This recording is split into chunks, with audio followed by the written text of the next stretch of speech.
sorted. Yeah, that looks good. Your background is much more. I should be doing that. That's what I should be doing now. Talking to people. You're ahead of the curve. And Gary, man, thanks for your time, man. How's things with you? No, man.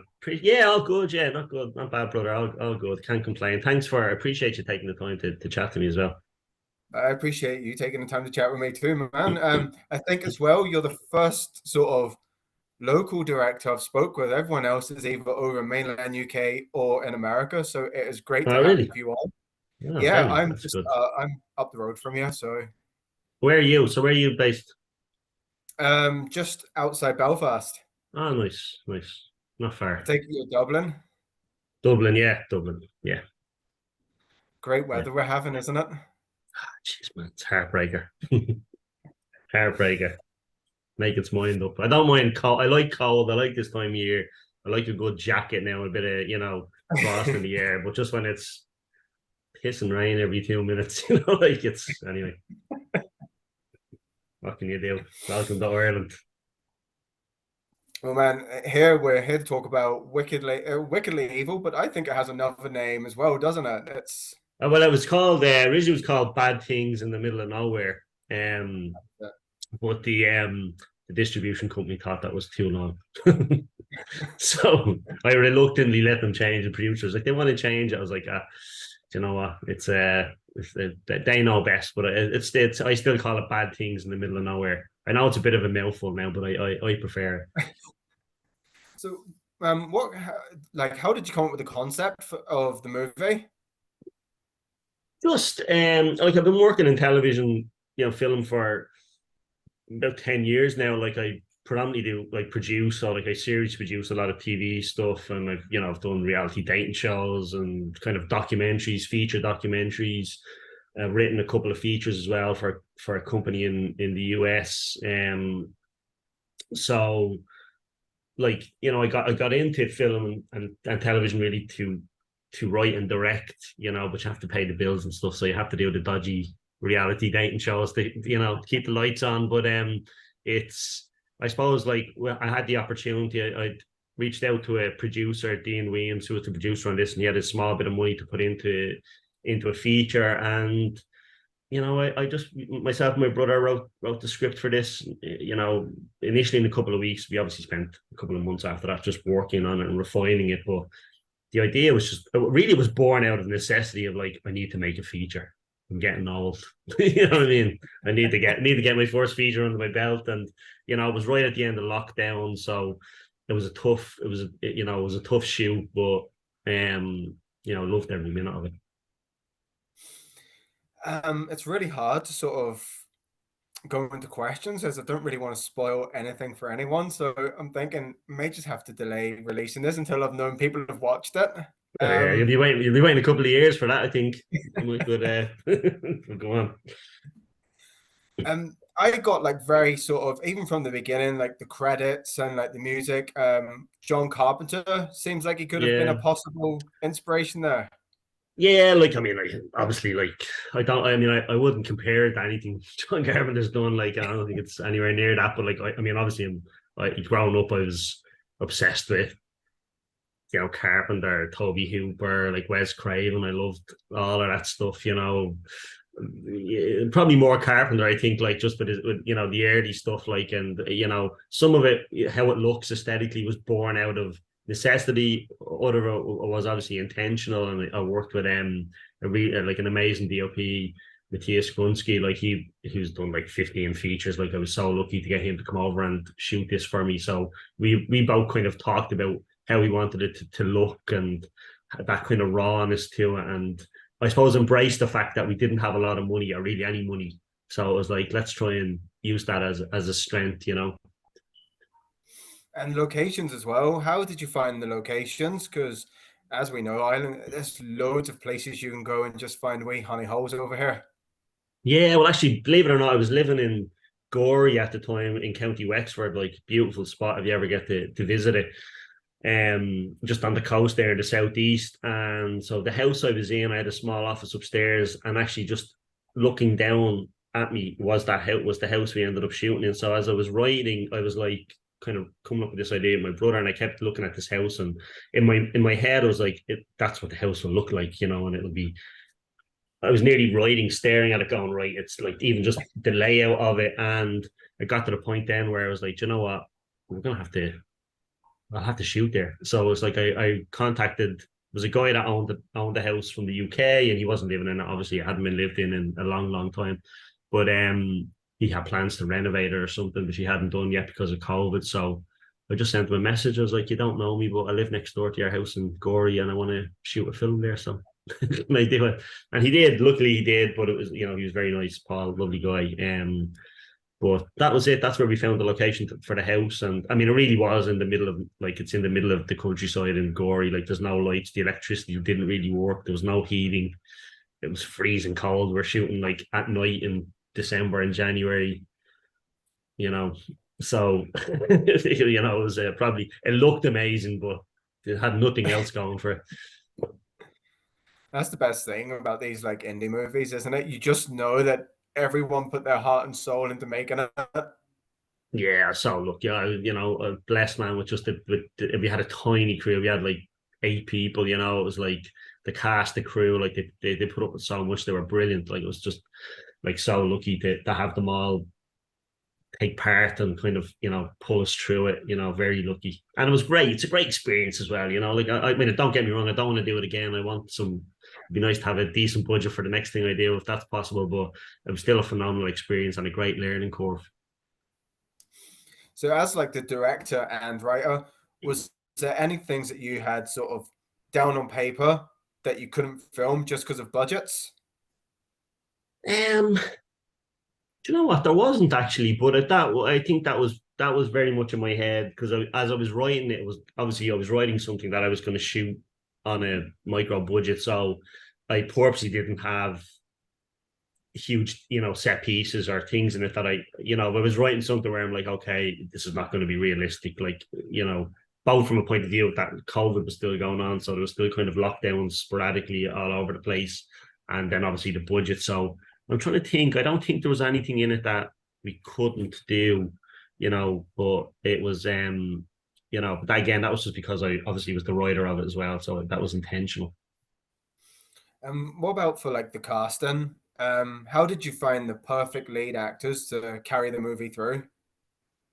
Um, Well, James Farley, who plays Dancer in the film, I knew him. He was a friend of mine, and he'd actually never acted before. He'd never done anything before. Like, so it's James who's behind you there in the poster with the gun. Like, he'd never done anything, and they tell you not to do it. Obviously, you know what I mean. Like, it's fourth time director. Don't get the kind of most experienced people you can, but I just thought he's such in real life he's such a great guy and a phenomenal character. And I kind of rang him up and I said, listen, I've got a bit of a mad idea, but how do you fancy playing part in this film? And I think he was driving at the time, and I just heard brakes crashing on, and he's like, I've been waiting for this call for 2 years, you know what I mean? And he was brilliant. Like, he was absolutely, like, he was so professional. He was working a full-time job. He was living in Dublin at the time, so he was driving to Gorey like every night to shoot, and he just turned up full of energy, full of passion, knew his lines. He was brilliant, and then the rest of them as well. Like, I mean, we cast for the rest, Joe McGuckin, who's, he's kind of a big name here in kind of comedy, like in Ireland, and lucky enough to get him and Louise as well. We found her through Joe's agent, and then Kat. I knew Kat was I was going out with her at the time, not anymore. Nothing to do with the film though. But so she plays Sadie, and then we got Owen Rowe who plays the chief in it. Like, I'm a huge fan of, like, I've seen Owen Rowe in like the theater for years. Like, Intermission, I don't know if you remember Intermission. That's one of my favorite films.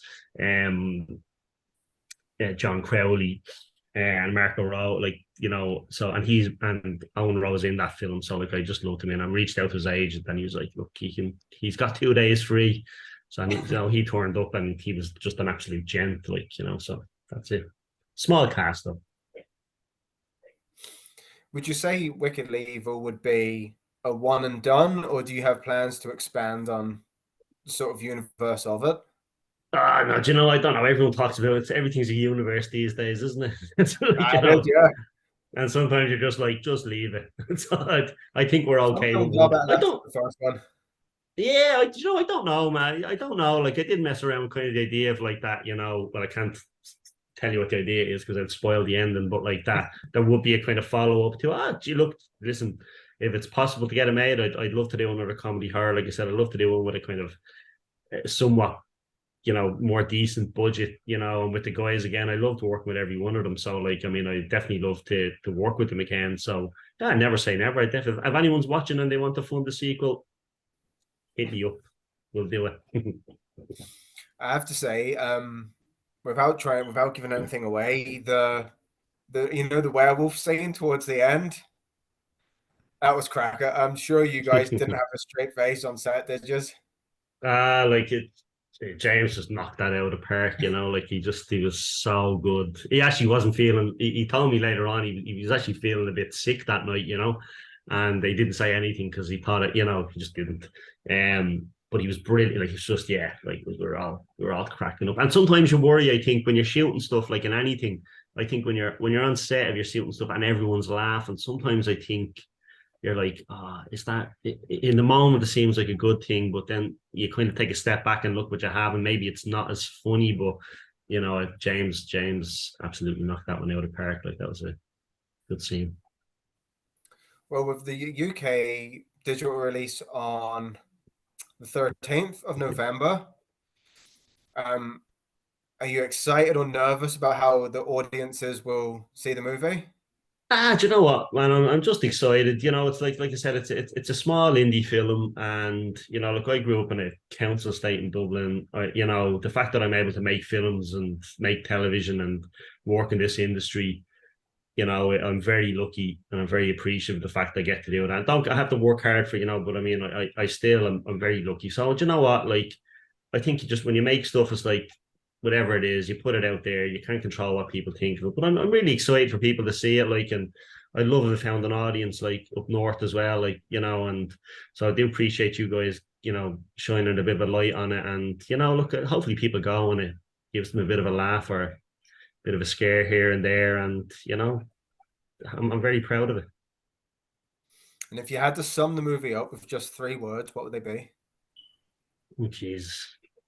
Um, I don't know. Funny, unnerving, and unhinged. Maybe I don't know. It's a good question. Can you give me 5 minutes? I'll come back and answer that. That was a terrible answer. So, are there any plans for any other movies, any genres after this one?